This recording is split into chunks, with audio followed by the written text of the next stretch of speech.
Some students on the K-State campus celebrate Valentine's Day in an unusual way. Also, we get a look at members of the Manhattan community and how they are raising money for the Kansas Special Olympics Fund. It may become much harder to find parking in Aggieville in the near future. And the 118th K-State baseball season is winding up. Find out how the season is shaping up to be and more right here on Channel 8 News. Yeah, we have temperatures in the 60s across much of the area, but don't let it fool you because there's a cold front moving in tonight. I'll have the full details in my forecast in just a few minutes. This is KKSU-LD, covering Manhattan, Riley County, and the Flint Hills, broadcasting in high definition from Kansas State University. You're watching Channel 8 News. Hello, and welcome back to Channel 8 News. I'm Matthew Vose. And I'm Emma Carter. The Student Governing Association's election season is in full swing with the presidential primaries already completed. But first, Aggieville may be going through some changes. Parking in Aggieville may see a shakeup in the near future. In addition to a potential new major structure, Channel 8 News reporter Mason Voth went over to check it out. Parking has been a constant issue in the city of Manhattan, specifically in one of the city's busiest areas. So a lot of people won't come down here for lunch because they can't find a parking spot fast enough. What we'd love is more people to come down here. Aggieville Business Association's Executive Director Linda Mays says that people have said they don't have the time to mess with parking in Aggieville. In an odd way, Aggieville will have to sacrifice parking to gain parking.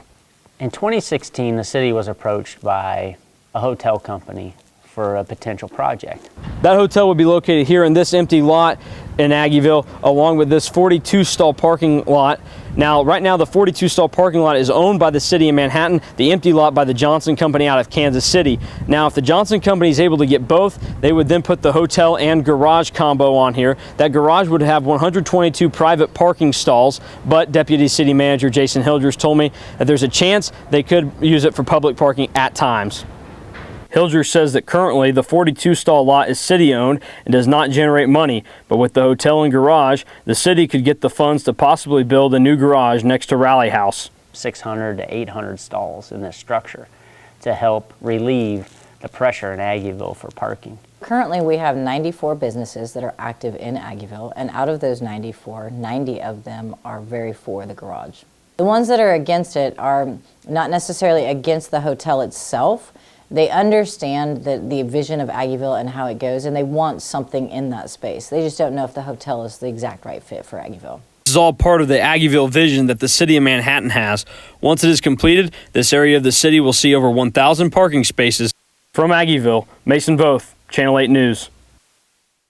Currently, the City Commission has tabled the sale of the 15,000 square foot, 42-stall parking lot in order to see if they can get a higher bid than the proposed $800,000 by the R.H. Johnson Company out of Kansas City.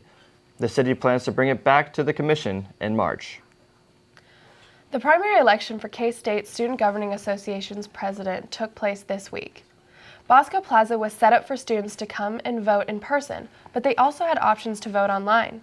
The members of SGA are hoping for more of the K-State student population to be involved in the voting process. It is important to them that students have a say in what student privilege fee is being used for. A senator for the College of Education, Dalton Maples, gave some insight as to what the members of SGA are doing throughout the week.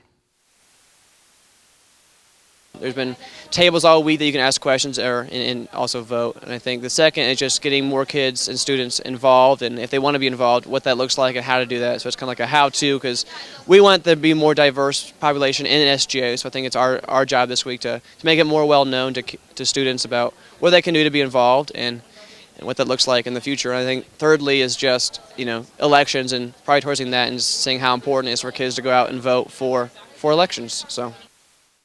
Parents and kids who participate in muscular dystrophy camps say the week includes crucial events for young kids who have disabilities along the lines of cerebral palsy, ALS, or multiple sclerosis.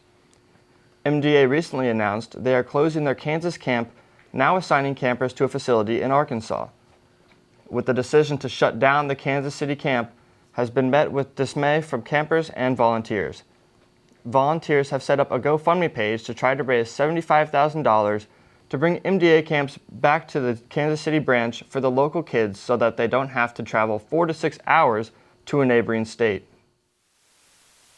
it'd be one thing if they said we lost the financial means to make this happen. You know, we don't have the money to put on the camp anymore, but they really didn't give a reason. So that's why a lot of us have tried to come together, try to bring it back a little bit. So we'll see how it goes down the stretch, but hopefully some good comes of it, because this is a really tough decision to hear. So. Manhattan businesses are keeping the Manhattan music scene alive. Find out more later in the show. And we get to take a look at the special K-State event, Love Yourself. We'll be right back.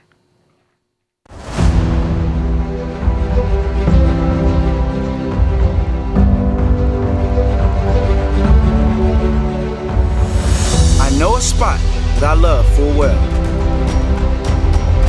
'Tis not in forest, nor yet in dell. Ever it holds me with magic spell.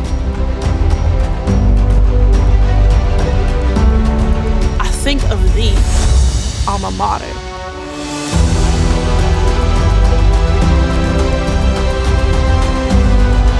Will carry thy banner high. Long, long, may thy colors fly. Loyal to thee, thy children will swell the cry.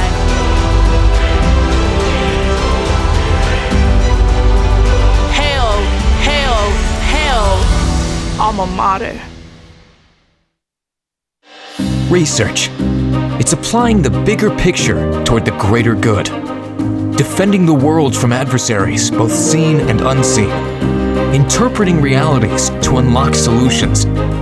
It's our land-grant mission to serve our world utilizing sharp minds, from first-year students to world-renowned experts.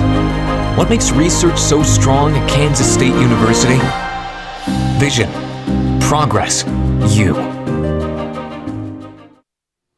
On Valentine's Day, there was a unique celebration taking place in the Student Union. That's right, Emma. Students had an opportunity to write Valentines, but this time they were writing love letters to themselves. Channel 8 reporter Grant Miller has the story. The Love Yourself event, put on by the Women of K-State's organization, may appear to be a normal Valentine's Day event when you first see it. However, upon further inspection, you'll notice that there are some fundamentally different themes.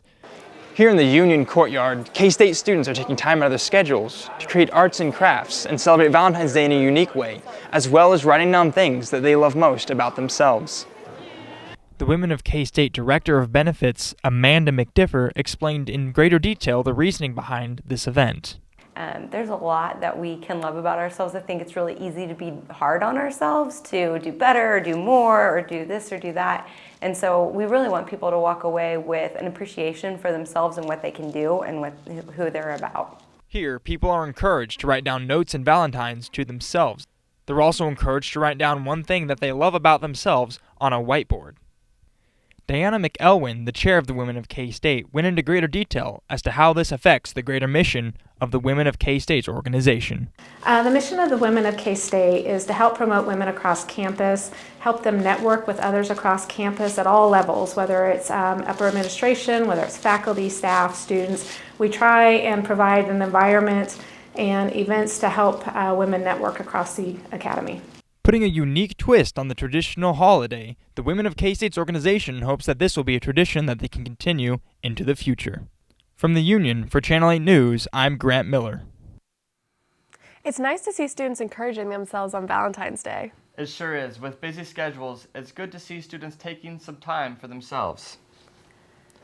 A local student-run radio station recently won first place in the 2017 and 2018 Broadcast Education Association Festival of Music Arts. Stephen Asper, Dylan Sawyer, and James Copeland took first place for the production of KSDB's Classroom Series. Out of over 1,500 entries this year, KSDB's submission ranked in the top 20% from the category entered. The Classroom Series is a recurring production on KSDB that features bands from across Kansas and surrounding United States. The series is broadcasted in the KSDB radio station on 91.9 FM. Here's a sneak peek at the winning production.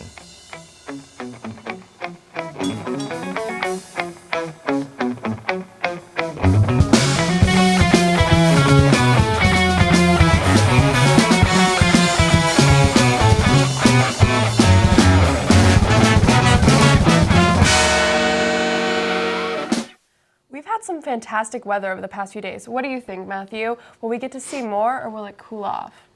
We'll find out soon enough, but I hope so. Also, the latest with Olympic medal count and local sports. All coming up next on Channel 8.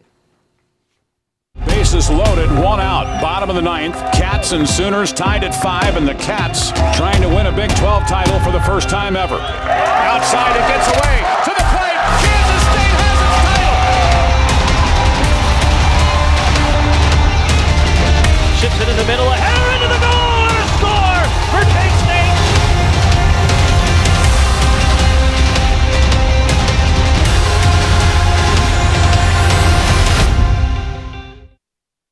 The best kept secret in Manhattan is not a secret anymore.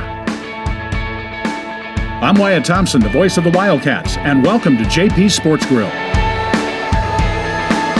With daily chef-inspired specials, a full bar, and a diverse menu that has something for everyone, this place is guaranteed to impress.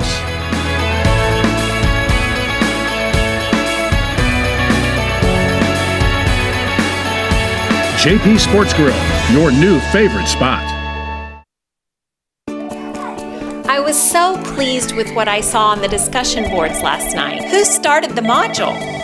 K-State Global Campus offers flexible online learning, the same name brand education, quality programs, and recognized award-winning professors with the flexibility to fit your life. We're going to be working on Project 3 this week. It's a group project. For your comfort and safety, vital baggage must be stored in the overhead. K-State Global Campus. Always on, always there. Welcome back to Channel 8 News. Over the weekend, the Special Olympics Kansas organization put on the Manhattan Polar Plunge at City Park. Channel 8's Brett Huntington investigated the plunge. A crowd of people gathered around City Park to attend the annual Polar Plunge on Saturday morning. Though the plunge may be seen as a fun event to cap off the winter, it actually goes deeper than that behind the scenes. Volunteers and fundraisers from the Kansas community attended to support the organization, Special Olympics Kansas. Several teams did the plunge to raise money to support the cause, with Christine McNutt's team in particular raising $700. Special Olympics does a lot of good things for kids of all ages and abilities, and I think it's really important that everybody gets a chance to participate, and Special Olympics does that. And here at the Manhattan Polar Plunge, it is indeed polar, being about 17 degrees outside. But that's not stopping anyone from around the Manhattan community to come and either watch, or if they're brave enough, to make a splash. However, not just anyone can do the plunge. Each person who hopped in the pool had to raise money to support the Special Olympics cause in order to participate, with the funds raised going towards helping Kansans with intellectual disabilities. Volunteer opportunities to work the plunge were offered as well, giving people like Josie Anderson an opportunity to help the cause. I love doing community service because you get to feel like you're, doing something important with your life and giving back to the community that helps you out. Special Olympics Kansas hosts other events to support this cause as well. Regional Manager Kristen Gugesberg manages these events so she can have a vital role in helping those with disabilities. Special Olympics is a great fit because our individuals with disabilities are often overlooked, and so it's really fun to get to know them, to get to fundraise for them, and to see them out at competitions is the best part of it all. I really enjoy it. Special Olympics Kansas has raised nearly $106,000 to support their cause, a direct product of Kansas community fundraising. In Manhattan, Brett Huntington, Channel 8 News. You can find out more about the Polar Plunge and its cause by visiting the Polar Plunge website at www.plungeks.org. Let's see if we can put those coats away yet. What do you think, Emma? I hope so. Let's hop on over to the resident weather expert, Dylan Lears, so we can map out the weekend. Yes, good morning, Matt and Emma. Good morning, everybody.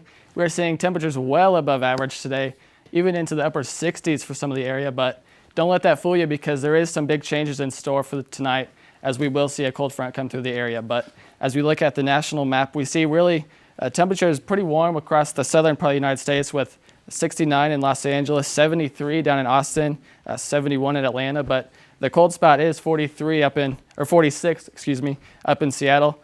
We do even have a pretty warm temperature for New York City for this time of year, 63 in New York City. So that is pretty well above average, as we are seeing well above average temperatures as well. For Kansas, we do have a kind of a wide swath of temperatures here. 48 up in the northwest part, where they already are experiencing the cold front. 59 in Manhattan, all the way up to 72 down in Wichita, the warm spot of the state.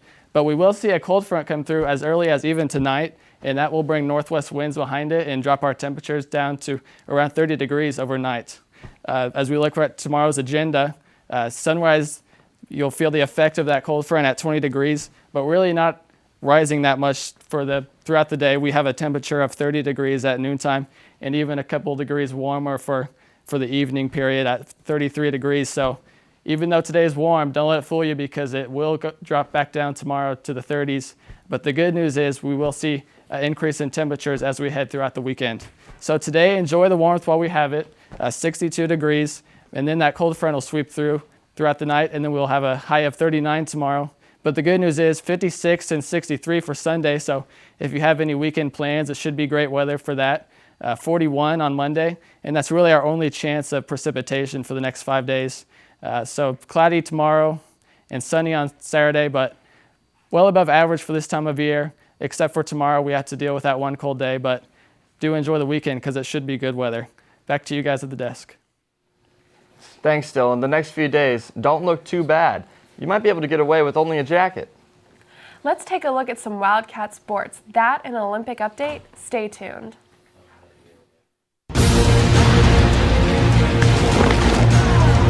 Schultz one, high and deep to left, goodbye.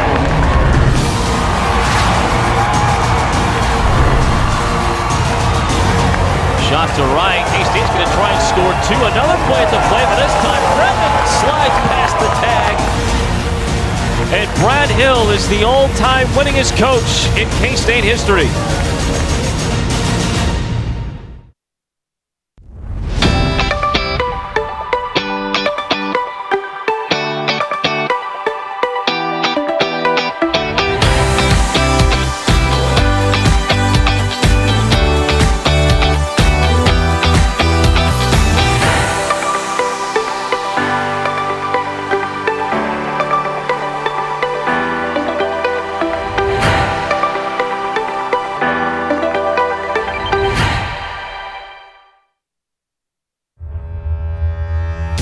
We are a family that does not tolerate discrimination of any kind.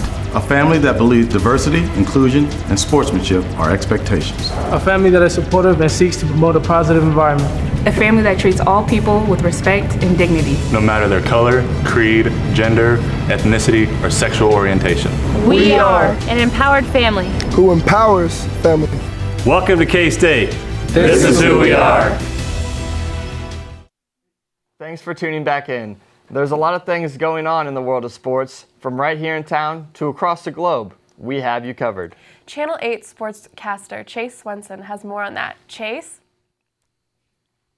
Thanks, Matthew and Emma. Baseball season is on deck with the season opener taking place this Friday. Jared Sleppy had a chance to get caught up with the Batcats at Tuesday's opening practice. Kansas State Wildcat baseball team enters its 118th season on Friday versus South Alabama. The Cats are coming off a 9th place finish in 2017, putting them next to last in the Big 12. The head coach of the Cats, Brad Hill, is the winningest coach in school history with an overall record of .445, .360, and 3 in 14 seasons. I like how hard we play our work ethic. The kids come to play every day. They're hungry to learn. We don't always do it right, but they seem to have pretty good attitudes. They bounce back pretty quickly. Although the team comes off an unsatisfactory season in 2017, they try to stay highly optimistic as their season starts Friday in Myrtle Beach, South Carolina at the 18th annual Britton Resorts Baseball at the Beach tournament.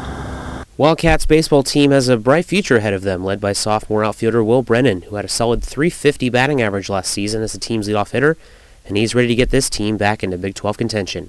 Worked on my swing a lot, got mechanics better, and hopefully I can increase my power numbers, help this team out.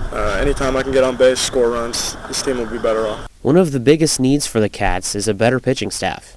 Last season in conference play, K-State finished with a .644 ERA, which is dead last in the Big 12 by far. From here, it's just about, getting ready for this season. We try to put last year in the past, so from here it's important that we forget about last season and get ready for this season because this is what we're working for now. You hope that some guys take a step forward. Justin Heskett, just take a step forward. Had a nice year for us last year. Can he make another positive step forward this year? In Manhattan, I'm Jared Sleppy, Channel 8 News. K-State's home opener will be on March 2nd when they play the LaSalle University Explorers. The K-State men's basketball team squared off against Oklahoma State last night in Stillwater as they try to keep their tournament chances alive. The Wildcats picked up their 7th win in the Big 12 with an 82-72 win over the Cowboys. The Cats were 54% from the floor and went 8 for 18 from the three-point line, as well as forcing 12 turnovers. Junior guard Barry Brown had a superb night, going 6 for 12 from the floor and scoring 25 points for the night. Xavier Sneed led the Cats with 6 rebounds, while Dean Wade led the team in assists with 4. The Wildcats return to Bramlage Coliseum this Saturday as they're set to take on the Iowa State Cyclones with a noon tip-off. The Olympics are continuing in Pyeongchang as the United States and other countries start to rack up more and more medals. Leading them currently is Norway with 17 overall medals. Germany is leading in total gold medals with 9. Close behind them is Canada with 4 gold medals to go along with 13 overall medals. The United States has 8 total medals, including 5 gold medals, one of which was historically won by Shaun White in the snowboarding halfpipe event this past Tuesday night. With that win, he became the first athlete to win 3 gold medals in the halfpipe event. Coming up this evening will be the luge team relay event. Recently, Chris Madsner became the first American to win a medal in the luge event, placing 2nd in men's singles. Look for him and his teammate Summer Britcher to potentially make history this evening by winning America's first medal in the team relay event. That wraps up sports this week. Now back to Matt and Emma at the desk. Thanks, Chase. Looking forward to some of those baseball games. The baseball team is shaping up for what could be a rock-solid season. Also, Dr. Luttrell will be joining us in the studio with some live music. We hope to see you here after the break. I was so pleased with what I saw on the discussion boards last night. Who started the module? K-State Global Campus offers flexible online learning, the same name brand education, quality programs, and recognized award-winning professors with the flexibility to fit your life. Here you are, sir. Can I get you anything else? For your comfort and safety, light baggage must be stored in the overhead. K-State Global Campus, always on, always there. When I hear the phrase giving back, it means opportunity for me to do something for others. Volunteering exposes you to different ways of life and different people around the world. They teach you just as much as you teach them. It allows you to understand the social issues that we face. The only people who can resolve those social issues is us, and that's starting with our community. I think for me it means just really embodying what it means to be a part of that K-State family. K-State athletics team with Courts for Kids, and we went to Costa Rica, a town called Leona Veja. We went to Dallas to volunteer at Aid Services of Dallas. I believe everybody should have education, and that's why I volunteer at a high school. It's a family atmosphere, and we're here to take care of each other, and I think that K-State Proud and other things that students do really embody that family atmosphere that we've been taught since we got here. What motivates Wildcats to give back? Empathy. Kindness. You.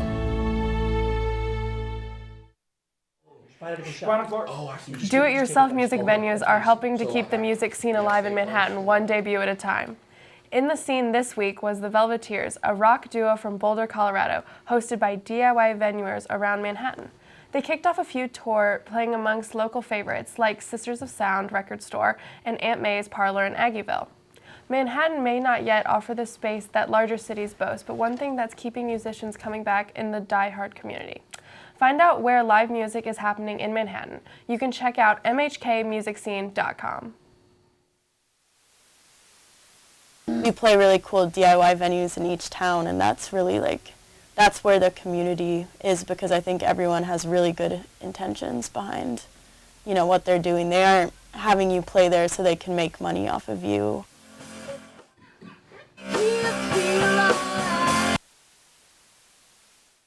While the Manhattan music scene fights to be heard, one music professor at K-State has made his mark on history. One Kansas State professor is retiring after teaching here for 31 years. Dr. David Luttrell is University Distinguished Professor of Music and teaches cello, double bass, and viola da gamba. In April, he will have completed 197 concerts conducting the K-State Orchestra. He has taken the K-State Chamber Orchestra on tours to England, Scotland, and Ireland. In 1989, he founded the Youth Gold Orchestra, which performed twice in Carnegie Hall and around the world. Luttrell started teaching here in 1987, but before that, he sat in the same seats as students sit in today. However, Dr. Luttrell does not just teach music. My philosophy is that I'm teaching much more than just a student how to play the cello. I want them to grow up into responsible adults. That was always kind of my hidden motto in the Gold Orchestra when I conducted it. I'm not so worried about who becomes a music major. That's of very low importance to me, frankly. But I want them to learn responsibility and self-discipline and just how you get along in life. It's just reestablishing how much I want to continue doing it with my life, because I'd love to be an orchestra director in my professional career. So what he makes the class is something that really is truly special to me as a future music educator.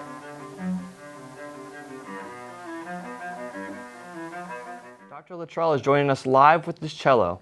I'm Matthew Vos. Thank you so much for tuning in this week to Channel 8 News. And I'm Emma Carter. Before we go, Dr. Luttrell.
This is Channel 8 News.